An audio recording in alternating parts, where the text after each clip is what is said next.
चिलकहर विकास खंड परिसर को आधुनिक और सुविधाजनक बनाने के लिए कराए गए विभिन्न विकास कार्यों का सोमवार को भव्य लोकार्पण किया गया। वर्ष 2025-26 की राज्य एवं केंद्रीय वित्त योजना के अंतर्गत हुए इन कार्यों का उद्घाटन ब्लॉक प्रमुख आदित्य गर्ग उर्फ सूर्यकांत ने अपने कर कमलों द्वारा किया। इस कायाकल्प के तहत परिसर में घूराराम दबकरा हाल का आधुनिक उपकरणों से सुंदरीकरण और ब्लॉक प्रमुख कक्ष के पास अतिरिक्त कक्ष का निर्माण कराया गया है। इसके अलावा क्षेत्र के विभिन्न गांवों में पेवर्स ब्लॉक, नाली निर्माण, आरओ प्लांट और हाईमास्ट लाइटों की सौगात दी गई है। ये कार्य बीडीओ विनोद कुमार बिंद और अवर अभियंताई पी सिंह बरनवाल की देखरेख में संपन्न हुआ। ब्लॉक प्रमुख ने नागपुर के सरकारी अस्पताल में डॉक्टरों और बैग की सुविधाएं बढ़ाने का दावा करते हुए चिलकहर को जनपद का सबसे बेहतरीन ब्लॉक बनाने की प्रतिबद्धता जताई। इसके साथ ही उन्होंने आगामी 16 जुलाई को अपने पिता व पूर्व मंत्री स्वर्गीय घूराराम जी की 6वीं पुण्यतिथि पर सभी को श्रद्धांजलि अर्पित करने के लिए आमंत्रित किया। आज हमारे ब्लॉक में ब्लॉक प्रमुख कक्ष के बगल में अंतरिक्ष कक्ष का लोकार्पण आज हुआ है। क्योंकि हमारे ब्लॉक में जो भी व्यक्ति बीडीसी या जो भी क्षेत्र पंचायत है प्रधानगढ़ आते थे उनको बैठने का सुविधा होती थी, जो कि मेरा ऑफिस है संख्या ज़्यादा बैठ नहीं पाते थे लोग, जब बगल में छोटा ऑफिस पड़ता था।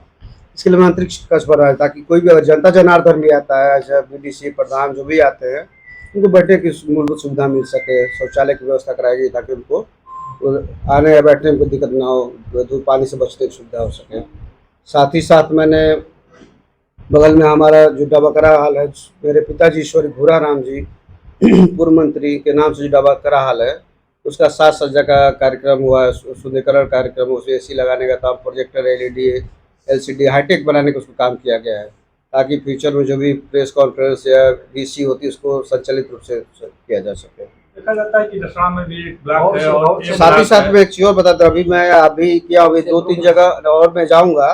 मैंने बता देना चाहता हूँ कि मैं इसके अलावा अभी कैथी में है पिच सड़क से अभय सिंह के घर तक पेवर्स ब्लॉक का कार्य हुआ है, उसका उद्घाटन करूँगा कल में। इंदरपुर में प्रदीप के घर से नाला तक नाली का निर्माण कार्य हुआ, उसका उद्घाटन करना है।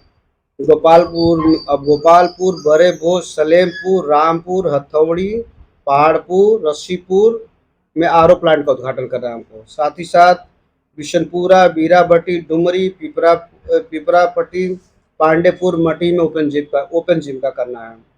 साथ ही साथ आपके सौरा, रामनगर, कुरेजी, नाराव, हजौली, डुमरी, गुरुआ में हाई मास्ट लाइट का उद्घाटन करना है उसका, तो इनको अभी उद्घाटन तो आजकल में मैं करूंगा। साथ ही साथ आगे भी बहुत अभी कार्य चल रहे हैं, उसका भी उद्घाटन कार्य होगा। और आगे जो दशहरा ब्लॉक है और आपका ब्लॉक है, बाहर से ही चमचमाता हुआ दिख रहा है, अंदर की और भी चीजें देखकर लगता नहीं है कि ब्लॉक है। देखिए, पूर्व में मैं कहना चाहूँगा, किसी का मैं कटाक्ष नहीं किसी प्रमुख कहूँगा, लेकिन जो पूर्व प्रमुख रहे लोग शायद इसका बहुत ब्लॉक का ध्यान नहीं दिए लोग। ब्लॉक का अगर बाहर ग्रामीण क्षेत्र भी कहा जाए, ब्लॉक का भी कहा जाए। अब से पूर्व में आएंगे तो मेरा ही ऑफिस देख लीजिए, सबसे पहले अब इसी का एग्जाम्पल दूंगा। इसकी बहुत जर्जर व्यवस्था थी, यहाँ प्रमुख बैठने की प्रॉपर व्यवस्था नहीं थी। ऑफिस देख लीजिए, वीडियो की व्यवस्था नहीं बैठने के लिए, एडीओ के चाहे बाबू लोग को बैठने के लिए, चाहे अधिकारियों को रहने के लिए कक्ष नहीं थे, आवास प्रॉपर नहीं थे। मैंने पूरा उसको संचालित व्यवस्था कराया। आप लोग खुद मीडिया के बंधु हैं, मैं यहाँ पर खुद आप लोग जाकर देख लेंगे कि सबको मैंने पूर्ण रूप से सजाने का काम किया, सूचित करने का काम किया, पूर्ण रूप से वो बना दिया कि ताकि वहाँ पर सारे अधिकारी रहे। आपको पता भी नहीं चाहिए, हमारे प्रमुखी से पहले कोई अधिकारी यहाँ नहीं रहता था, पूरा खंडहर पड़ा था ब्लॉक के। आज सारे अधिकारी यहाँ पर पूरे संख्या में सब पूर्ण रूप से रहते हैं हम लोग। पूरा का एक वीडियो वायरल हो रहा है जो आपके पिताश्री द्वारा वहाँ एक हॉस्पिटल बनाया गया था, वो काफी क्षीण अवस्था में है, तो उस पे आपका ध्यान आकर्षित करना। देखिए ना, पूरा हॉस्पिटल में बताना चाहिए, वहाँ तो आप पहले डॉक्टर ही नहीं बैठते थे वहाँ पे। मैंने दिशा की मीटिंग में 2-3 बार मुद्दा उठाया, उसके बाद वहाँ पे डॉक्टर बैठने लगे, तो डॉक्टर बस एक वार्ड बाय सारे हॉस्पिटल चलता था। हमारे दिशा की मीटिंग में मुद्दा उठाया मैंने डीएम साहब से, और हमारे अध्यक्षता कर रहे थे हमारे घोसी के सांसद नहीं आपके विद्यार्थी सलेमपुर विद्यार्थी अध्यक्षता हो रही थी उनकी, मैं कहा मैंने तो मुद्दा उठा, तब से वहाँ डॉक्टर बैठने लगे, 4 वार्ड बॉय बैठने लगे। फिर मैंने इस बार दूसरे दिशा की मीटिंग में मुद्दा उठाया, वहाँ बेड की संख्या नहीं थी, बेड की कमी थी, बस एक बेड पड़ा हुआ था। मैंने अचानक रैंडम पहुँचा, क्योंकि उसके बगल में रोड बनाया, वो मैंने खुद रोड को बनवाया है।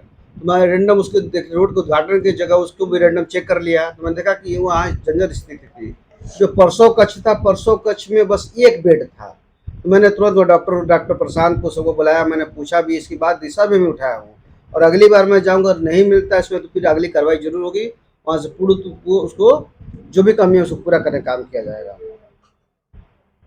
आगे का क्या कार्यक्रम है? आपके पिताजी की पुण्यतिथि आने वाली है, तो क्या क्षेत्रवासी जी, इसके लिए मैं पहले तो आप लोग बहुत बहुत धन्यवाद देना चाहता हूँ, और मीडिया बंधु हैं आपको भी, और आप सभी लोगों को, साथ साथ मैं जिला के सारे नागरिकगण, सारे क्षेत्रवासीगण, ब्लॉकवासीगण, सबको निवेदन विनती करता हूँ, आग्रह करता हूँ कि 16 तारीख को मेरे पिता श्री घुराराम पूर्व मंत्री जी का 6वीं पुण्यतिथि है, जो हमारे विद्यालय श्री सौदेव पंडेरी अम्बेडकर सेवा संस्थान पे करीब 11 बजे से शाम के 4 बजे तक कार्यक्रम चलेगा। तो मैं सबसे आशा उम्मीद करता हूँ कि मेरे पिताजी के 6वीं पुण्यतिथि में आप लोग भारी संख्या में आए, उनको पुष्पांजलि अर्पित करें और हम लोग को हिम्मत बढ़ाने का काम करें, अपना आशीर्वाद देने का काम करें, ताकि आके आप लोग का आशीर्वाद सब लोग आगे बढ़ सके, आगे चल सके और उनकी जो सोच थी, विचारधारा को आगे बढ़ा सके।